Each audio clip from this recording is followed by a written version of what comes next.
আসসালামু আলাইকুম। রাত বাজছে 11:30। আমরা এখন আছি কালচি অস্থায়ী গরুর হাটে, যেটা কালচি 16 বিঘাও বলে অনেকে। তো আমরা এখন আজকে এখানের অবস্থা জানবো যে আসলে এখানে কেমন বেচা কেনা হচ্ছে, কেমন দরদাম যাচ্ছে, সেগুলো নিয়ে আমরা একটু ব্যাপারীদের সাথে কথা বলবো। আমরা এখন কালচির একবারে মূল গেটেই আছি, কালচি 16 বিঘার যে মূল গেটটা সেই গেটে আমরা এখন ভিতরে যাব। আসেন দেখি।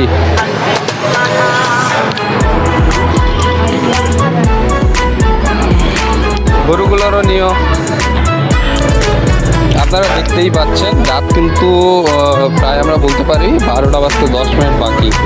এখন বাজারে লোকও কম দেখা যাচ্ছে, অনেকে আবার ঘুমাচ্ছে।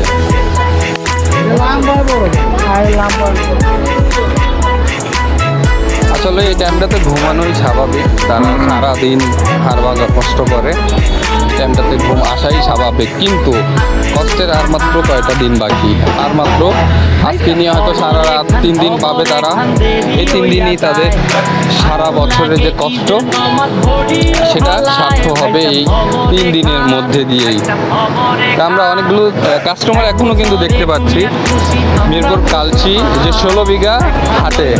যদি একটু ক্যামেরাটা ওইখানে ঘোরাও তাহলে কাস্টমারগুলো কিন্তু দেখা যাবে। এখনও গরুগুলোর দর দাম হচ্ছে এবং কালকে থেকে অনেক